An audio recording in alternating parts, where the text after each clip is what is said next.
From Grozny to Mariupol, Russian urban warfare has evolved into a deadly art. Assault groups storm and secure buildings with great efficiency. However, they are completely different from regular units. Their origin traces back to the Eastern Front of World War II, specifically to an elite unit that changed city fighting forever, the Soviet Shturmovaya Gruppe, or Assault Group. We will discuss their structure and the tactics they used, their influence on modern-day equipment, a combat mission simulation to apply the tactics of assault groups, and an excerpt from the journal of an officer that took part in an urban battle.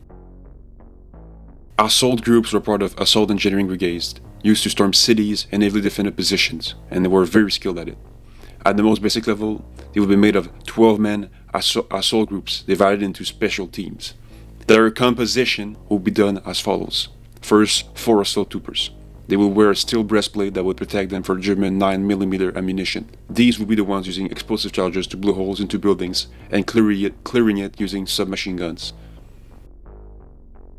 They would have 2 flamethrower teams, each of them with an Aero KS flamethrower and an assistant using a PPSH submachine gun. The flamethrower was specifically made to look like a Mosin Nagant rifle, so the user would not be targeted. The goal of these teams would be to burn the enemy after a position was breached. Lastly, 4 stormtroopers would carry PPSH submachine guns and capture Panzerfaust and dive tank launchers. The launchers would be used to blow up positions of different buildings. They would also use their shaped charges to make small holes in concrete walls, allowing flamethrower teams to safely burn the defenders in the opposite buildings. Additionally, they will have rifle squads, machine guns, used as a base of fire. The rifle squad would also occupy the position they just cleared. Sometimes they were equipped with a tank or self-propelled guns for transportation and fire support. Take this with a grain of salt, but I believe that the experience gained by using both Panzerfaust and flamethrowers in urban combat led to the development of the RPOA, Schmel, and RPO Rice thermobaric rocket launchers.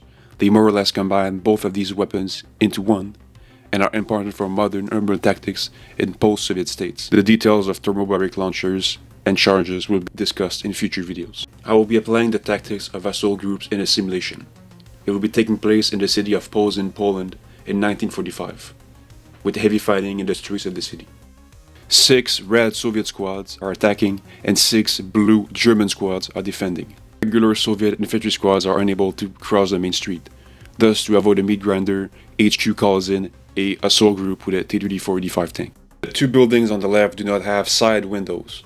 My mortar will first do a smoke barrage to cover my approach, then my T-34 will arrive, dropping the troops on the Soviet side, then they will push to the opposite side and start storming.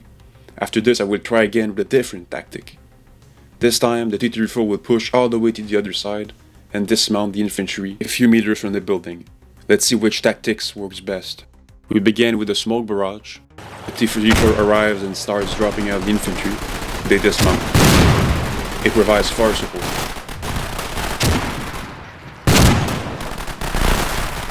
One-third of my force will push the left building, the other 2/3 the right building, the big one. The flamethrower team burns everything in the small house. My assault troopers breach the building. They start with submachine guns after it is breached. They will successfully repeat this on other buildings in the block. Now for the second assault, the T-34 pulls up and dismounts infantry next to the building. They renovate the buildings with explosives and start hosing down Germans with their PPSH machine guns and flamethrowers.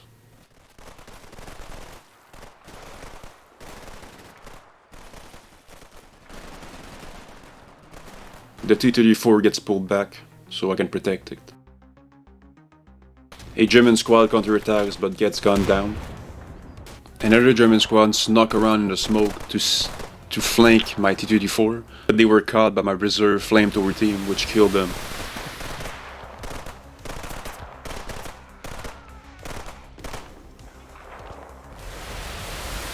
In the meantime, the rest of my assault group cleared the second building, successfully securing the block. Here is an excerpt from a journal of an officer that took part in the storming of the city of Danzig in 1945. It will be read by an AI. Taking cover behind neighboring houses, sappers armed with Faust patrons made their way to the designated object and fired at the window where the enemy machine gun was installed. At this time, others threw grenades at the windows and doors from which the fascists were firing. If the enemy's resistance did not cease, 1 or 2 concentrated charges were placed under the walls of the building and detonated. After this, the enemy garrison usually surrendered. If it continued to resist, the infantry threw grenades into the breach. The outcome of the battle was decided by hand-to-hand combat. During the first 2 days of the storming of the city, enemy resistance was suppressed in 19 buildings in this way.